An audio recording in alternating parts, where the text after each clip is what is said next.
안녕하세요. 저는 40대 중반의 한 여자입니다. 이 사연 채널을 통해서 얼마나 많은 사연들을 듣고 울고 웃었는지 몰라요. 마치 제 이야기 같기도 했거든요. 제게도 정말 상상을 초월하는 충격적인 일이 바로 몇 년 전에 일어났었거든요. 그걸 보면 사람은 정말 세상에서 가장 무서운 존재인 것 같아요. 오늘은 몇 년 전에 제게 있었던 일에 대해서 용기를 내서 사연을 적어봅니다. 그럼 지금부터 제 이야기 잘 들어봐 주세요. 제가 20대의 꽃다운 나이에 한 남자를 만났어요. 1년 재수를 하고 갓 20살이 넘어 대학에 입학을 했었는데 그곳에서 학생회장을 하던 리더십 있는 선배가 제 눈에는 너무나 멋져 보였죠. 군대를 제대하고 복학을 했던 그 선배는 24살이었고 주변에는 친구들이 많이 있었어요. 선배가 갖고 있는 특유의 리더십과 넉살은 많은 사람들을 끌어들이기에 충분했어요. 그 매력적인 모습이 제게도 너무 멋져 보였을 때 한 가지 일이 터졌었죠. 대학교 축제를 할 때의 일이었어요. 학교 내에서 주점도 열렸고 여러 가지 재미있는 게임도 진행 중이었는데 어떤 술에 취하신 중년 남성이 제게 강하게 스킨십을 하려고 했었죠. 알고 보니 그 남성분은 학교 주변에 있던 식당 주인이셨는데 술에 취해 놀러 오셔서 그런 실수를 일으키셨더군요. 저는 기분이 나쁘다며 그 아저씨를 강하게 밀어냈었는데 그 과정에서 그 아저씨의 얼굴에 손톱 자국이 살짝 났고 그걸 본 아저씨는 더욱 격분해서 저를 어떻게든 하려고 무서운 표정을 했죠. 그런데 그 순간 흑기사가 한 명 나타났어요. 바로 제가 눈여겨보던 그 선배였습니다. 아저씨, 뭐 하시는 거예요, 지금? 신성한 대학교에 오셔서 술에 취하셨으면 곱게 집에 들어가시죠. 뭐? 너 이 자식 어린 놈의 자식이 지금 뭐라는 거야? 나쁜 놈의 자식. 너 내 손에 오늘 죽어볼래? 아이, 정말. 아저씨, 그래도 식당 사장님이셔서 얼굴도 알고 해서 제가 아무 말도 안 한 거예요. 제발 더 이상 이러지 마세요. 아셨죠? 계속 이런 식으로 나오시면 경찰 부릅니다. 당장 나가세요. 당장! 강한 눈빛과 어조로 말하는 그 선배의 눈치를 보더니 결국 그 식당 아저씨는 혼자 욕을 하시면서 저희 학교 밖으로 나가셨어요. 저는 그날부터 완전히 그 선배의 팬이 되고 말았어요. 안 그래도 멋있어 보였는데 제게 그런 행동까지 하는 것을 보고 안 반할 수가 없었겠죠. 괜찮아? 그러게 왜 그렇게 예쁘래? 적당히 예뻐야지. 안 그래? 앞으로 더 예뻐지지 말아라. 선배, 왜 그러세요? 저 이런 말 처음 들어봐요. 그 선배의 화려한 말솜씨에 저는 또 한 번 반해버리고 말았어요. 어쩌면 그렇게 말도 잘하는지요. 제게 이런 식으로 말을 해주는 사람은 난생 처음이었답니다. 중학교와 고등학교 모두 남녀공학을 나왔었는데 남자 아이들과 함께 지내서 그런지 딱히 예쁘다는 말을 들어본 적이 한 번도 없었거든요. 그 선배는 딱 이런 스타일이었어요. 말주변도 워낙에 좋고 누구나 다 자기를 좋아하게끔 멘트를 날리는 사람이었죠. 그렇다 보니 저 같은 어리숙한 대학 새내기한테는 그저 선망의 대상일 수밖에요. 저는 그렇게 여성스럽지도 않았어요. 키도 크고 덩치도 조금 큰 편이라서 웬만한 남자들은 저한테 예쁘다는 소리를 하지 않았었거든요. 예쁘기보다 좀 듬직하고 신뢰가 가는 스타일이라고 해야 할까? 아무튼 그랬었답니다. 그날 저는 선배의 그런 말을 듣고 얼굴이 빨개졌었나 봐요. 얼굴이 달아올라 아무 말도 하지 못했는데 다른 선배들이 그런 제 모습을 보고 놀리더군요. 아니, 제가 뭐가 예쁘다고 저런 말을 하냐? 야, 근데 왜 저렇게 얼굴이 빨개지는 거야? 너 진짜 저 선배 좋아하냐? 도대체 몇 호 커플이 탄생하는 거냐? 지겹다, 지겨워, 커플들. 선배들의 열렬한 성원에 힘입어 저는 그때부터 본격적으로 그 선배를 향한 마음을 표현하기 시작했어요. 가끔 음료수도 사다 나르고 집에서 직접 만든 샌드위치를 가져다 주기도 했죠. 처음에 그 선배는 저의 이런 마음을 아는지 모르는지 무심하게 행동했지만 시간이 지나면서 그 선배도 저에 대한 마음을 표현하기 시작했어요. 무심한 듯 지나치며 제게 따뜻한 커피 한 잔을 건네기도 했고, 손 시려워하는 추운 겨울날에는 본인이 갖고 있는 장갑을 제게 주기도 했습니다. 그렇게 언젠가부터 서로를 위하는 마음이 생겼고 저희는 연인으로 발전하게 되었어요. 나중에 그 선배가 그러더군요. 제가 너무 순진하고 어리숙한 모습이 귀여워 보였다고요. 학교 안에서 웬만한 여자애들은 다 남자친구를 몇 번이나 사귀고 막 그랬었는데 저는 그래 보이지도 않고 해서 더 눈길이 갔었대요. 그렇게 자연스레 연인 관계로 발전한 후부터는 학교에서 모든 사람들이 저희 커플을 주목하기 시작했어요. 특히나 남친이 학생회장을 맡고 있었기 때문에 더욱 많은 관심을 받았던 것 같아요. 그리고 저는 처음엔 모르다가 나중에 무슨 얘기 하나를 들었었는데요. 학생회 소속의 다른 과 언니가 제 남친을 아주 오랫동안 좋아했다는 말을 들었어요. 저는 그 언니가 제게 조금 차갑게 대하는 것 같아서 조금 마음이 상했었는데 그게 다 그런 이유가 있었던 모양이에요.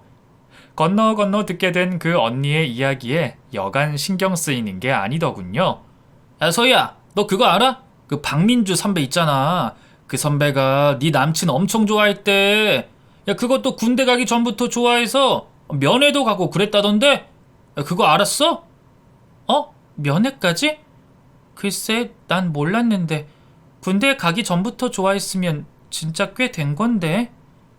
그러게 네 남친이야 뭐 워낙에 인기가 많으니까 뭐 누가 좋아하는 게 이상한 건 아닌데 그래도 이렇게 오랫동안 좋아했다고 하니까 조금 마음이 그렇긴 하다. 야, 그래도 혼자 좋아한 거겠지. 너무 생각 많이 하지는 말고. 그래야지 뭐. 친구의 말을 듣고 조금 기분이 좋지는 않더라고요. 남친이 잘못한 것은 아니지만 왠지 모르게 속은 것 같다는 느낌이 들었거든요. 더군다나 그 언니는 작고 아담한 외모에 얼굴도 예쁘장하게 생겼거든요. 옷도 잘 입고 화장도 잘하고요. 선머슴처럼 청바지 차림에 편한 티셔츠를 입는 저하고는 차원이 다른 그런 스타일의 여자였어요. 그런 말을 듣고 나니 괜히 학교에서 그 언니를 보는 느낌이 이상해지더군요. 아무렇지 않은 척 밝게 인사를 하고 싶어도 그게 잘 되지 않았어요. 제가 좀 이상하게 대하니 그 언니도 불편했는지 어느 날은 제게 잠깐 얘기를 하자며 부르더군요. 소희야, 나 뭐 물어볼 거 있는데 솔직하게 말해줘. 혹시 나에 대해서 뭐 들은 거 있어? 네? 뭐야? 내가 네 남친 좋아했다는 거 그거 혹시 들었나 해서. 나 같아도 그거 들으면 기분이 별로일 것 같거든.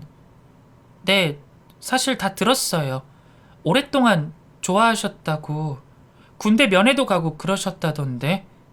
그래, 맞아. 이제 와서 숨길 필요도 없고 숨기고 싶지도 않고. 우리 학번 애들은 다 알아.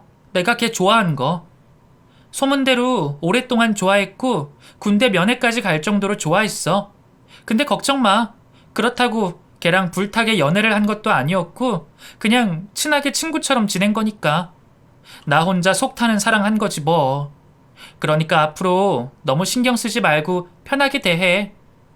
그 언니는 너무나 쿨하게 제게 이야기를 해주었고 저는 그 말만 철석같이 믿고 있었어요. 제 친구들도 그 언니의 그런 말을 듣고 별것 아닐 것이라며 믿자고 응원해 주었고요. 하지만 현실은 조금 다르더군요.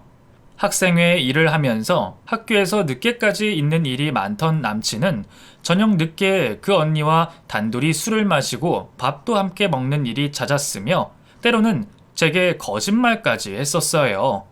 그 문제로 저와 남친이 다투었었는데 저보고 오히려 이상한 사람 취급을 했죠.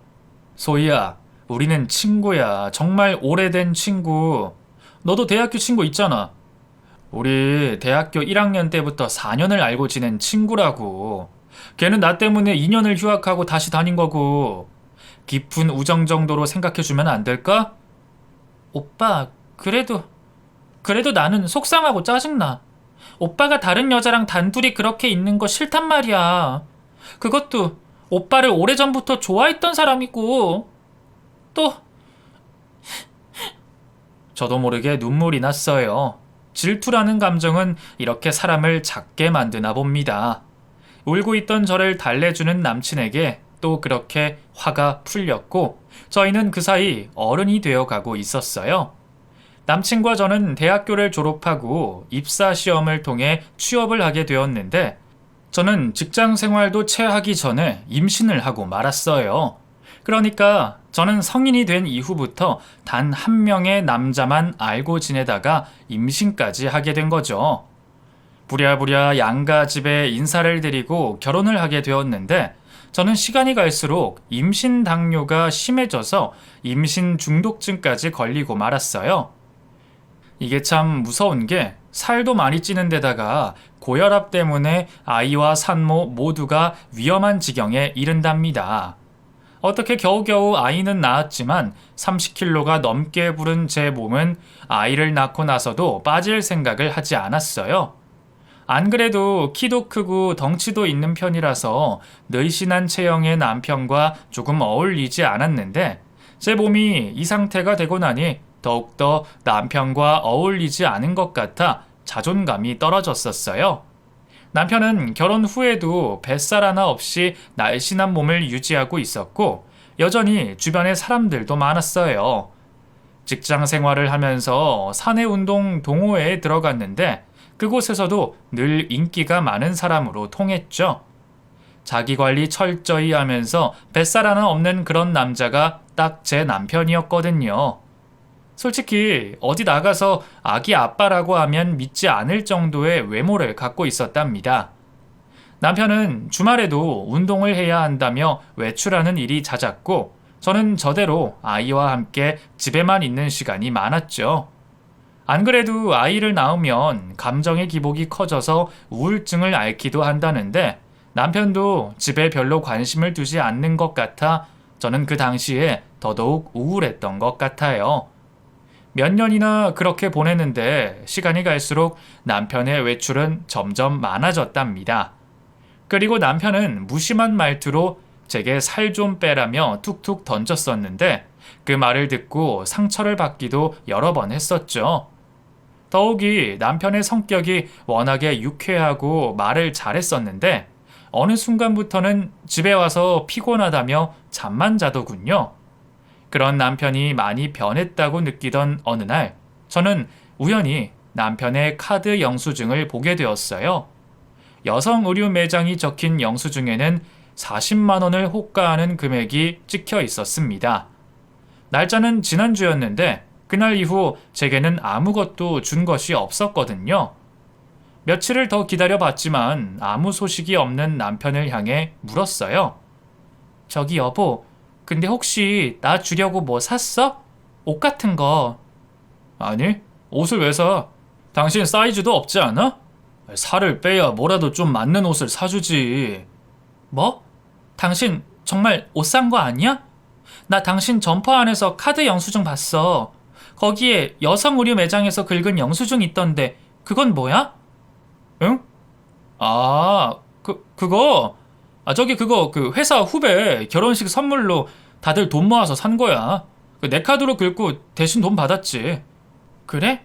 거기 비싼 브랜드이던데 사이즈도 작은 사이즈고 그 여자 직원이 날씬한가 봐. 그렇지. 당신도 살 빼면 돼. 내가 그럼 예쁜 옷 사줄게. 남편의 대답이 조금 미심쩍긴 했지만 그래도 그냥 넘겼어요. 설마 하니 제 남편이 바람을 피웠다고는 생각하지 않았거든요. 아니, 상상하기 싫었을 수도 있었고요.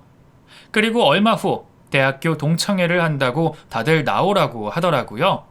저는 그때 살도 많이 찌고 워낙 제 자신에 대해 자존감이 낮다 보니 가고 싶지 않았어요. 남편은 인기도 많고 학생회장 출신이니 어딜 가서도 환영을 받겠지만 왠지 남편과 제가 같이 있으면 비교가 될 것 같았거든요.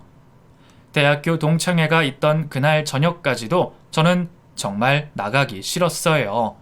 그래도 친한 친구들이 나오라고 하도 성화를 해서 어쩔 수 없이 준비를 하는데 짜증이 나다 못해 눈물까지 찔끔 나더라고요. 이럴 줄 알았으면 진작에 살도 좀 빼고 예쁜 옷도 사입고 했어야 하는 건데 부랴부랴 시간이 다 되어 정말 아줌마같이 펑퍼짐한 옷을 입고 동창회에 나갔는데 그곳에서 그 옛날 제 남편을 좋아했던 박민주라는 여선배를 마주하게 되었어요.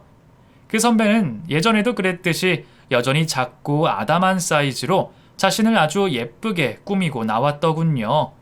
그리고 그 선배가 입은 연분홍의 원피스는 날씨와 딱 어울리게 정말 아름다웠어요. 피부도 어쩜 그렇게 좋은지 나이가 어린 저보다도 훨씬 더 어려 보이더군요. 아, 선배, 오랜만이에요. 잘 지냈어요? 응, 그럼. 나야 뭐 잘 지냈지. 애기 잘 크지? 아이 때문에 회사 그만두었다는 얘기 들었는데 아쉽다. 계속했으면 잘했을 텐데. 그러게요. 뭐 어쩔 수 없죠. 그래도 소중한 아이를 낳았으니 괜찮아요. 얼마 전에 할머니 돌아가셨다며? 괜찮아? 힘들었겠네. 네? 아, 네. 이제는 괜찮아요. 그 선배는 제 외할머니가 돌아가셨다는 것을 알고 있더군요. 제가 이 사실은 아주 친한 친구 몇 명한테만 얘기를 했던지라 조금 놀랐어요. 설마 아직까지 남편이 이 선배와 연락을 하고 있다는 상상은 정말 하기 싫었거든요. 미심쩍은 마음을 가지고 있던 차에 어떻게 우연히 그녀의 곁에 앉게 되었어요. 옆에서 보는 그녀의 모습은 왠지 저보다 훨씬 더 예쁜 것 같고 모든 것을 가진 것 같아 보였어요. 그런데 옆자리에 앉아 은근히 보게 된 그녀의 옷 상표가 제 남편의 카드 영수증에서 보았던 그 상표인 것 같았어요. 설마 하는 마음에 일부러 그녀에게 옷에 대해서 물어봤죠. 선배, 근데 이 원피스 너무 예쁜 것 같아요. 어디서 사셨어요? 아, 이거? 얼마 전에 내 생일이라서 선물 받았어. 예뻐? 나랑 잘 어울려? 내가 제일 좋아하는 컬러가 이 핑크거든. 아, 그래요? 누구한테 받은 거예요? 내가 아주 많이 좋아하는 사람? 누군지는 비밀이고. 그녀의 입에는 미소가 번져 있었어요. 저는 그 모습을 보고 뭔가 싸늘한 느낌이 들더라고요. 분명히 그 선배가 이혼했다는 소식을 예전에 친구한테 들었던 것 같은데 또 다른 사람이 생겼나 싶었죠. 그래서 일부러 그녀의 옆에서 좋아하는 사람에 대해서 꼬치꼬치 물어보기 시작했죠. 선배, 그럼 결혼 또 하시게요? 이혼하셨다고 들었는데. 글쎄, 결혼을 굳이 해야 하나? 모르지 또 상황이 그렇게 되면 할 수도 있고. 하지만 지금은 아니야. 우린 영혼의 파트너라고 해야 할까? 소울메이트나 마찬가지지. 때로는 연인처럼, 때로는 친구처럼, 그리고 때로는 서로의 부모처럼 모든 것을 함께하고 있어. 와, 그런 사람을 만나셨다니 부럽네요. 혹시 그 사람이 유부남은 아니죠? 응? 무슨 말이야, 갑자기? 아무튼 대학 때나 지금이나 엉뚱한 면이 있다니까. 그날의 제 기분은 완전 최악이었습니다. 그 선배와 비교가 되는 것을 시작해서 모든 것이 다 마음에 들지 않았어요. 그리고 그 여자의 직감이라는 것이 있잖아요. 왠지 그 선배가 만나고 있는 사람이 제 남편일 수도 있겠다는 생각 때문에 두통까지 오더라고요. 집에 가는 길에 차 안에서는 조용하게 정막만 흘렀어요. 남편 역시 제게 아무런 말도 하지 않았습니다. 아이는 지쳐 잠이 들었고 조용한 틈을 타서 제가 말을 꺼냈어요. 여보, 그 선배 있잖아. 박민주 선배 말이야. 그 선배 봤지? 그래, 봤지. 같은 장소에 있는데 어떻게 안 봐? 오랜만에 본 건가? 느낌이 어땠어? 그래도 대학 친구 중에 당신이랑 가장 친밀한 관계였잖아. 당신을 오랫동안 좋아하기도 했고. 아이, 뭐 느낌은 무슨 느낌? 뭐가 궁금해서 그러는 거야? 그 선배 정말 여자인 내가 봐도 예쁘더라. 주름 하나 없고 여전히 피부도 좋고 말이야. 날씬하니까 무슨 옷을 입어도 다 잘 어울리고 특히 아까 그 분홍색 원피스 봤어? 그거 진짜 예쁘지 않아? 당신이 회사 후배 직원 사줬다던 거기 브랜드인 것 같던데. 아, 그래? 난 잘 못 봤는데. 뭐 아무튼 당신 쓸데없는 소리 하지 말고 그렇게 비교만 하지 말고 얼른 살이나 빼. 살 빼면 내가 당신도 예쁜 옷 사준다고 했잖아. 지금은 뭐 맞는 옷이 있어야 사주지. 남편의 핀잔에 저는 또다시 기분이 울적해졌어요. 그날 밤 집으로 돌아가서도 계속 잠이 오지 않고 머릿속에 그 선배만 맴돌았습니다. 심지어 그 선배가 했던 이야기들이 생각나서 미쳐버릴 것 같더라고요. 도저히 안 되겠다 싶어서 다음날 백화점으로 향했습니다. 그리고 남편의 영수증에서 보았던 그 여성 브랜드 매장으로 향했어요. 아니나 다를까 딱 어제 그 선배가 입고 있던 분홍 원피스가 마네킹에 걸려져 있지 뭐예요. 혹시나 싶어 가까이 가서 가격표까지 확인해 보니 남편이 샀던 금액과 똑같았습니다. 갑자기 닭살이 확 돋으면서 온몸이 찌릿찌릿했어요. 이 남자가 제게 거짓말을 했던 것이라는 확신이 들었거든요. 그런데 그 순간 옷가게 점원이 제게 그 옷은 제게 맞는 사이즈가 없다는 말을 하는 거예요. 안 그래도 열받아 죽겠는데 그런 굴욕까지 받으니 미쳐버리겠더군요. 그래서 참고 있던 스트레스를 그 옷가게 점원에게 날려버렸어요. 누가 이 옷 내가 입는데요? 뚱뚱한 사람은 옷 보지도 못합니까? 나 참 황당해서. 손님, 제 말은 그게 아니고요. 사이즈를 찾으시는 것 같아서 말씀드린 것 뿐이에요.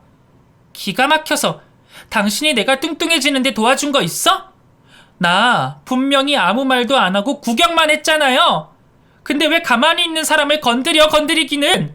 너무 큰 목소리로 화를 내다 보니 주변 상점 직원과 손님들이 저를 빤히 쳐다보더군요. 정신을 차리고 나서 얼른 그 장소를 빠져나와 집으로 돌아오는데 왜 이렇게 눈물이 하염없이 쏟아지던지 도저히 참을 수가 없었어요. 세상 사람들은 다 행복한 것 같은데 저 혼자만 불행한 것 같은 그런 느낌 혹시 아시나요? 제가 완전히 그때 그런 느낌이었어요. 저는 그날부터 남편이 사람 같아 보이지 않았어요. 무슨 말을 해도 믿기가 힘들었고요. 대놓고 그 선배에게 옷을 사주었느냐고 물어보기도 자존심 상해서 꾹꾹 참으며 최대한 티를 안 내려고 했죠. 그렇다 보니 스트레스가 엄청 쌓이고 있었고 그 스트레스는 술로 풀게 되었습니다. 남편은 자기 운동을 하러 간다며 퇴근 후에도 주말에도 자주 나갔었는데 제가 너무 속상해서 그때마다 술을 마셨던 것 같아요. 하루는 제가 주말에도 남편이 늦게 오길래 아이와 함께 치킨을 시켜 먹고 맥주 한 잔을 마시고 있었죠. 그랬더니 남편이 들어오자마자 저를 보며 한숨을 쉬며 말했어요. 몸에 좋지도 않은 것을 왜 그렇게 먹냐? 그것도 술이랑. 너 진짜 돼지 되고 싶어? 야, 진짜 적당히 좀 해라. 사람들 보기에 창피하지도 않냐? 뭐? 사람들 보기에 창피하지 않냐고? 너는? 그러는 당신은 얼마나 떳떳해? 가슴에 손을 얹고 말해봐.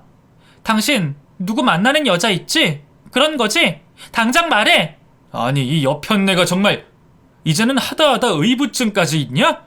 야, 네 몸이 뚱뚱하고 관리 못한 걸 왜 나한테 뒤집어 씌우냐? 네가 그렇게 자신이 없고 그러면 관리를 하라고, 관리를. 남들은 어디 나가서 아직도 아가씨 소리 들으면서 예쁜 옷도 잘만 입고 다니더만 나처럼 운동이라도 하라고. 남편의 말에 저는 또다시 눈물이 흘렀어요. 그때의 기분은 정말 너무너무 더러워서 미쳐버릴 것 같았죠. 눈물을 흘리고 싶지 않지만 계속 눈물이 나오는 그런 느낌. 겪어보신 분들은 다 아실 겁니다. 자기 부인한테 어쩜 그런 막말을 할 수가 있나요? 그것도 애가 듣는 앞에서 말이에요. 이건 분명히 제게 정남이가 떨어지고 새로운 여자를 만나고 있는 신호였어요. 저는 그래서 그날 이후로 남편의 행적을 찾아보기 시작했습니다. 예전에도 이렇게 해서 카드 영수증이 나왔던 적이 있어서 이번에도 무언가 나올 것 같은 생각이 들었거든요. 그때 때마침 제 대학 친구에게서 전화가 왔어요. 제 남편이랑 그 선배가 함께 대학교 앞에 술집에 있는 것을 보았다는 거예요. 그 술집은 제 남편이 대학교 때 엄청나게 많이 갔던 곳이라서 사장님과도 두터운 관계를 유지하고 있었거든요. 설마 했던 마음이 진짜로 나타나게 되니 마음이 너무 아팠어요. 그 말을 듣고 저는 바로 그 선배에게 전화를 걸었죠. 선배가 옛날에 제 남편 좋아했던 건 알지만 아직까지 이러시면 안 되죠. 제 남편 왜 만나시는 거예요? 왜 만났어요? 왜 둘이 술집에 갔냐고요? 어머, 소희야. 너 약간 아프다고 하더니 진짜 그렇구나. 네 남편이랑 나 대학 친구야. 대학교 친구끼리 대학교 앞에 자주 가던 술집에서 만나는 게 무슨 죄니? 우리가 뭐 했어? 네가 봤어? 그러지 마. 요즘 우울증도 있고 좀 여러 가지로 힘들다고 하던데 정말 너무 힘들게 사는구나. 네가 이러면 남편이 얼마나 힘들고 스트레스 받겠니? 남자는 말이야, 자고로 자꾸만 닥달하고 잡으려고 하면 도망가는 너구리 같은 거야. 알겠니? 선배는 너무나 당당한 말투로 제게 얘기하더군요. 왜 자꾸 저는 그 선배 앞에만 서면 작아지는 걸까요? 이렇게 선배가 얘기하면 쌍욕이라도 하면서 남의 남편 만나지 말라고 해줬어야 하는 건데 말이죠. 결국 저는 아무 소리도 못하고 그저 알겠다고만 하고 전화를 끊어버렸어요. 이 얘기를 들은 제 친구는 저보고 너무 자신감도 없고 소심하다고 하더라고요. 이렇게 제가 행동을 하니까 무서운 줄 모르고 남편과 그 선배가 저를 무시한다고 했어요. 하지만 그 당시에 물증도 없었던 터라 제가 할 수 있는 것은 아무것도 없었죠. 저는 그 후로 제 자신을 변화시켜 보려고 안간힘을 썼습니다. 집 근처 헬스장에 가서 열심히 PT도 받아보고 한의원에 가서 다이어트 한약까지 지어 먹었어요. 식단도 나름대로 신경 쓴 결과 10kg 정도의 몸무게를 줄였어요. 3달 동안 엄청난 노력을 해서 다이어트를 했는데 남편은 이런 저를 보고도 또 한숨을 쉬었습니다. 야, 너는 먹을 때도 돈 주고 먹고 뺄 때도 돈 주고 빼고, 야, 내가 뼈 빠지게 번 돈으로 아주 잘한다, 잘해. 나 그래도 10kg나 빠져서 좀 봐줄만 하지 않아? 날씬해졌잖아. 응? 잘 봐봐. 그래도 어마어마한 코끼리 같아. 10kg 뺀다고 정상인 몸무게가 되겠니? 앞으로 한 20kg는 더 빼야 되겠는걸? 야, 너 그러다가 진짜 병 걸려. 아직 애도 어린데 제발 몸 관리 좀 해라. 여자면 좀 여자답게 작고 예쁜 맛이 있어야지. 어떻게든 애가 덩치가 남산만해서는. 에휴. 뭐라고? 당신 그래도 나 좋아해서 결혼한 거 아니야? 나 원래 키도 크고 덩치도 컸어. 대학교 때부터. 그리고 내가 원래 살찐 것도 아니고 아이 낳다가 그런 거 아니야? 당신 아이 낳다가. 근데 어떻게 그렇게 말을 막 할 수가 있어? 어? 진짜 너무한다. 너무해. 너무하긴 뭐가 너무하냐? 네가 더 너무하다. 이제부터 PT니 한약이니 그런 쓸데없는데 돈 쓰지 말고 걷고 뛰고 밖에 나가서 몸을 움직이고 덜 먹어. 알겠냐? 남편의 말에 다시 한번 충격을 받은 저는 결국 또 술을 입에 대기 시작했고 요요 현상을 겪으면서 이전 몸무게보다 더 살이 찌게 되었어요. 저는 그 후로도 몇 년이나 뚱뚱한 몸을 유지하면서 살아갔습니다. 남편은 여전히 저를 여자로 취급도 하지 않고 이제는 거의 잠자리도 하지 않게 되었죠. 그러는 사이 남편은 뭐가 그리 즐거운지 항상 웃는 얼굴에 멋진 옷을 입고 몸 관리를 하러 다녔어요. 뭔가 분명히 이상하게 돌아가고 있는 것 같았습니다. 자고 있던 남편의 핸드폰을 몰래 열어보니 지문까지 해서 잠금 장치를 걸어두었고 자동차 내비게이션에도 최근 목적지가 다 삭제되어 있더군요. 사람들이 뭔가 찔리는 행동을 하면 이렇게 다 삭제를 한다고 하는데 남편은 저 몰래 이상한 짓을 하고 다녔었나 봅니다. 여러 가지 증거를 찾으려 애를 쓰던 어느 날 새벽, 남편은 또다시 외출을 한다고 하더군요. 이번에는 10년지기 친한 친구가 죽었다고 했어요. 웬만해선 제가 남편의 친구들을 다 알고 있는데 누구냐고 이름을 말하라고 해도 대충 둘러대는 것 같은 느낌이 들더군요. 말해도 제가 모르는 친구라고 하면서 끼어코 옷을 차려입고 장례식장으로 갔는데 그 시각이 새벽 2시였습니다. 아니, 내일 날 밝으면 가도 되잖아. 꼭 이렇게 꼭두 새벽에 가야 돼? 친구 누구냐니까? 아이, 정말 적당히 해라. 10년지기 친구가 죽었는데 당장 달려가는 게 기본 아니냐? 아, 너는 말해도 몰라. 대학교 친구 아니라니까? 암튼 그런 줄 알고 기다리지 말고 있어. 들렸다가 회사에 갔다가 또 밤에 다시 장례식 가서 발인까지 해줘야 되니까. 알겠어? 남편은 그렇게 밖으로 나갔고 수상한 마음에 저는 몰래 남편의 뒤를 밟았어요. 집에서 멀지 않은 곳에 위치한 대학병원 장례식장이었고 여기까지는 그런가 보다 했어요. 집으로 다시 갈까 하다가 그래도 누가 죽었는지 직접 확인해 보고 싶어서 남편을 따라 장례식장으로 향했습니다. 성큼성큼 걸어가는 남편은 뭐가 그리도 급한지 급기야 뛰기까지 하더군요. 그리고 드디어 장례식장에 도착한 남편은 가자마자 누군가와 뜨거운 포옹을 하며 어루만져 주고 있었어요. 아담한 키를 한 어떤 여자의 머리를 쓰다듬으며 위로해 주고 있는 남편을 보니 미쳐버리는 줄 알았습니다. 아무리 친구 와이프라고 해도 저렇게 다정하게 찐하게 안아주지는 않잖아요. 저 여자가 누구인지 너무 궁금해 조금 더 가까이 가서 둘이 떨어질 때를 기다렸고 드디어 찐한 포옹이 끝이 나고 남편은 그 여자의 눈물을 닦아주더군요. 고개를 돌리는 순간 그 여자의 얼굴을 보고 저는 너무 깜짝 놀라 그만 소리를 지를 뻔했습니다. 그녀는 다름 아닌 남편의 대학 선배 박민주라는 여자였어요. 더 웃긴 것은 상주 완장을 남편의 팔에 채워주더군요. 너무 황당하고 어이가 없어서 얼른 그 장례식장으로 가까이 가서 사망자 이름을 확인해 보았는데 사망자는 박민주 선배의 엄마였고 사위 이름에 제 남편 이름이 떡하니 올라가 있었어요. 저기요, 여기요. 여기 아무도 없어요? 네? 아유, 네, 무슨 일이세요? 무슨 일이시길래 이렇게 목소리를 높이시는지. 아, 여기 이름이 잘못되어 있는 것 같아서요. 딸 이름 박민주, 그리고 여기 옆에 사위 이름에 김민석 있잖아요. 이거 아니에요. 김민석, 제 남편이라고요. 어디서 말도 안 되는 이름을 적어 놓으시고. 네? 그건 유족분들이 말씀해 주신 대로. 아이씨, 말이 안 통하시네. 아니라고요. 제 말 안 들려요? 아니라고요. 저는 순간 소리를 빽 질러버렸어요. 그러자 장례식장은 발칵 뒤집혔죠. 저쪽에 제 남편과 그 선배 역시 저를 발견하고 제 쪽으로 저벅저벅 걸어왔습니다. 아니, 지금 남의 장례식장에 와서 무슨 행패야, 행패가. 선배는 뻔뻔한 얼굴로 제게 말하더군요. 그러면서 저보고 초대하지 않았으니 당장에 나가라고 했어요.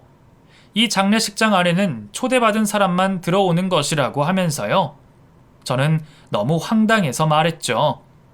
선배, 남편 있었어요? 이혼했다며. 김민석 내 남편인데 여기 지금 이름이 왜 써있냐고. 설명해봐. 어디 설명해보라고. 보는 그대로야, 멍충아. 아직도 몰랐냐?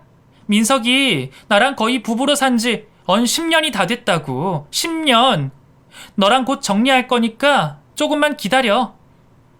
뭐가 어쩌고 저째? 여보, 지금 이게 무슨 소리야? 어?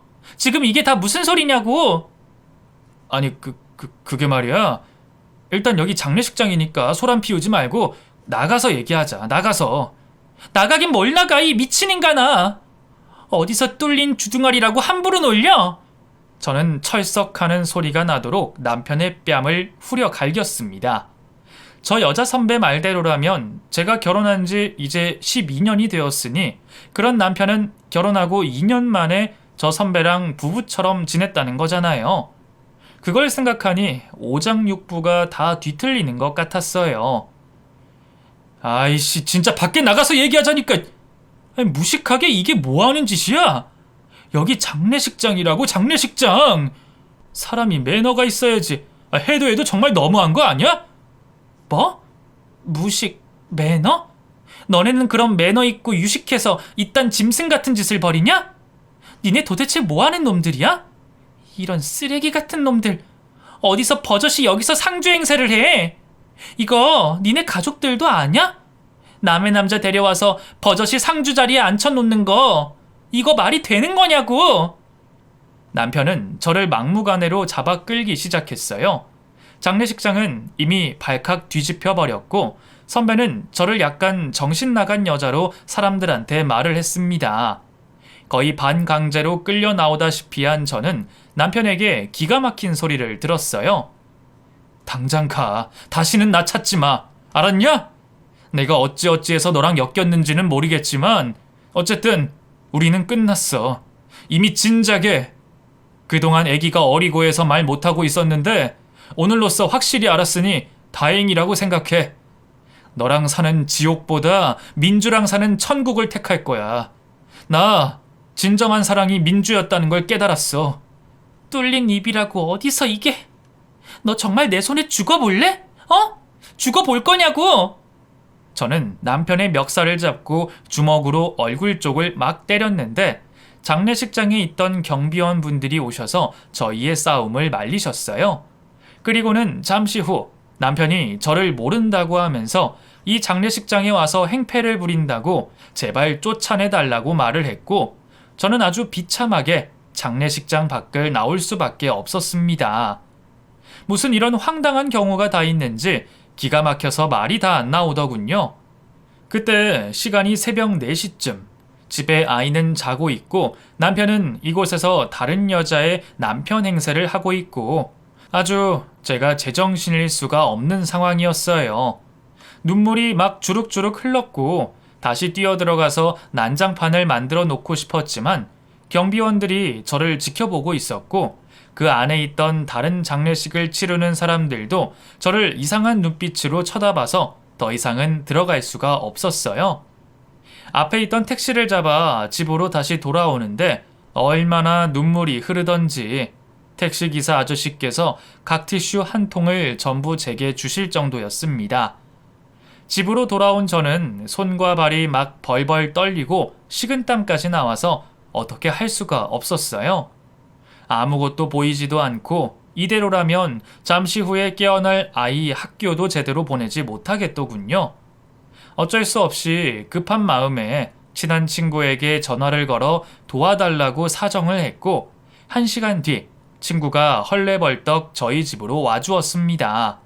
엄마가 조금 아프다고 하고 나서 제 아이를 챙겨서 학교에 보내주었고, 열이 40도까지 올라 덜덜 떨면서 끙끙 앓고 있던 제게 약도 먹여주고 물수건도 올려주더군요. 친구는 정신 차리라고 했어요. 이렇게 아플 일도 아니라고요. 이래봐야 저만 불쌍하다고 하면서 빨리 현실을 직시하고 그 년놈들을 부숴버리라고 말해주었죠. 저도 그러고 싶었죠. 아무렇지 않게 정말 이성적으로 그들을 박살내주고 싶었지만 그건 제 머릿속에서나 가능한 일이었어요. 현실은 아무것도 가진 것 없이 남편한테 배반당한 불쌍한 여주인공일 뿐이었습니다. 나 어떻게 살아? 어떻게 이럴 수가 있어? 어떻게 나한테 이럴 수가 있냐고. 야, 그만 울어. 울지도 마. 네 눈물도 아까워. 그 년놈들 정말 또라이들이구만. 지네들의 사랑이 뭐 그리 대단하다고 그렇게까지 해야 되냐?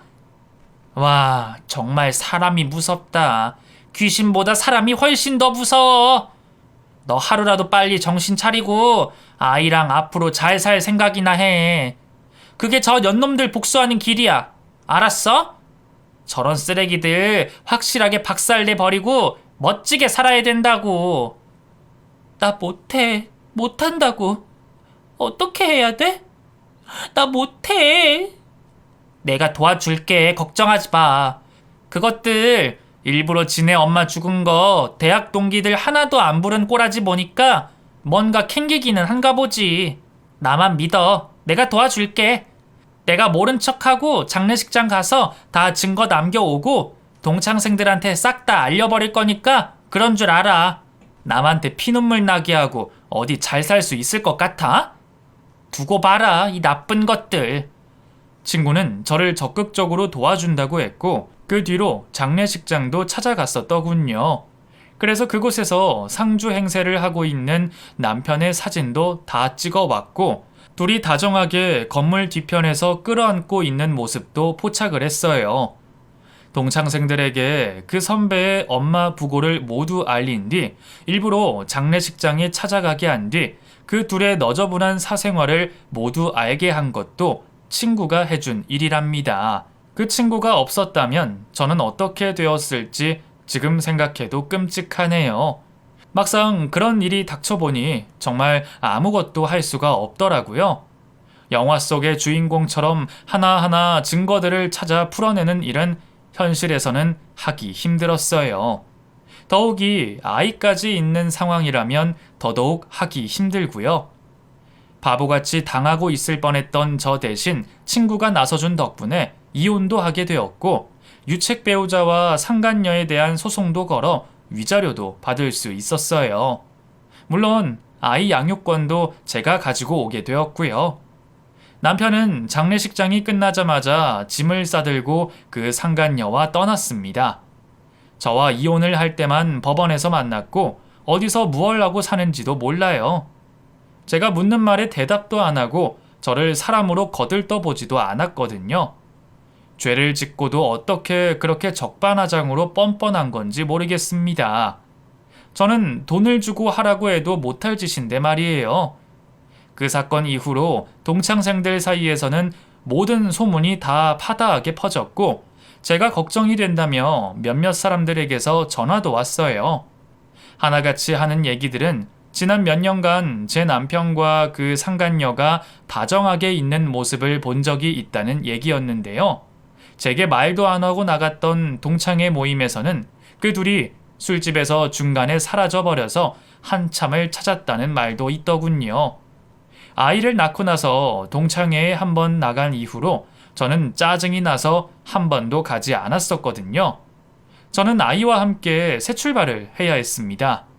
아빠가 없는 빈자리를 채워주려고 있는 힘껏 노력을 했고 덕분에 아이는 힘들어하는 시간이 오래 가지는 않았어요.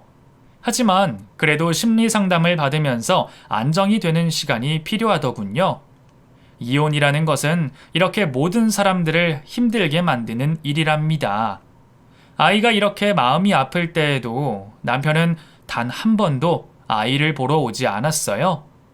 그저 정해진 날짜에 양육비만 통장에 입금할 뿐이었죠. 이혼이라는 큰 일을 겪으니 다이어트가 자동으로 되더군요. 밥도 못 먹고 헛구역질을 계속했던 시기가 있었는데 딱히 밥 생각도 없고 물만 먹었더니 금세 살이 빠져버리더라고요. 나중에는 위가 줄어들었는지 밥을 제대로 먹지 않아도 배가 고프지 않았고 엎친 데 덮친 격으로 위염까지도 왔었어요. 그 뒤로 죽을 힘을 다해 일자리를 찾아 일을 하고 모든 것을 혼자 하다 보니 엄청나게 살이 빠져서 못 알아보는 사람도 생길 정도가 되었답니다. 이제는 그저 조금 통통해 보이는 정도의 몸을 갖게 되었고 아이도 이런 엄마를 얼마나 좋아하는지 몰라요. 이혼 후 3년이라는 시간이 어떻게 지나갔는지 모르겠어요. 눈 깜짝할 사이에 지나간 것 같아요. 그동안은 힘들다는 생각조차 사치라고 느껴질 정도였습니다. 어떻게든 먹고 사는 문제가 우선이다 보니 그렇게 된 것 같아요. 주변에서 도와주는 사람들도 있고 해서 아이도 저도 너무나 만족스러운 삶을 살아가고 있고 저는 제빵 자격증까지 취득을 한 상태예요. 나중에 돈을 모아서 멋진 빵집을 오픈할 예정입니다. 세상에서 가장 맛있고 정성 가득한 빵을 만드는 것이 제 목표거든요. 얼마 전에는 남편이라는 그 잘난 인간이 제게 아이가 보고 싶다는 말을 해왔습니다.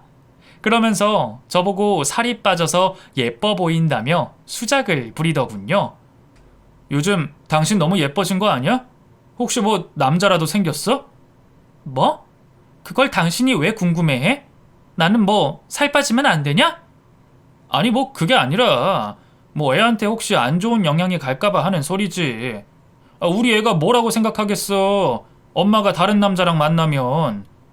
어이구, 기가 막혀서 말이 안 나오네. 당신이 그런 말할 자격이나 있는 놈이냐? 어디서 쓰레기 같은 짓을 하고 와서는.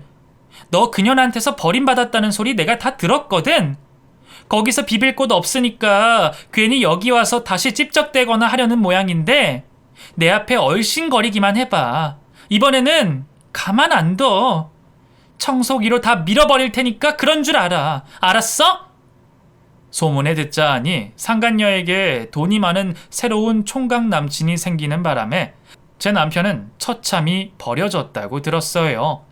그 소식을 듣고 남편이 제게 이런 말을 하니 얼마나 어이가 없어요. 이제 제가 다시 돈도 벌고 살도 빠지고 했으니 갈 곳 없는 자신을 받아줄 것이라는 착각을 했던 모양이에요. 어디서 애를 걱정하는 척하면서 개수작을 부린답니까? 남편은 그 이후로도 몇 번 더 연락이 왔는데 차마 입에 담지 못할 말을 꺼내면서 저를 모욕했어요. 제가 엄마로서 자격이 없다는 둥, 남자를 밝힌다는 둥, 남편의 쓰레기 같은 말들을 전부 녹음해서 남편의 부모님에게 메시지로 보내드렸답니다. 자기 자식이 어떤 인간인지 아마 똑똑히 아시게 된 시간이셨을 거예요. 몇 번 보내드리고 나니 더 이상은 그 어떤 답장도 오지 않더라고요. 어떻게 이런 일이 제게 일어났을까요? 아직도 그 생각을 하면 밤에 자다가 벌떡 깨는 일도 있는데요. 이곳에 털어놓았으니 이제부터는 그러지 않을 것 같아요. 얼마나 개운하고 시원한지 몰라요. 그 인간 같지도 않은 놈의 이야기는 이제 여기서 마무리하도록 하겠습니다. 앞으로는 저와 제 아이만 생각하고 더욱 열심히 살아갈 거예요. 그 년놈들 때문에 더 이상 가슴 아프고 힘들어할 일은 없어야 되니까요. 청취자 여러분들도 부디 항상 행복한 일들만 있으셨으면 좋겠네요. 제 이야기 끝까지 들어주셔서 감사합니다. 늘 행복하세요.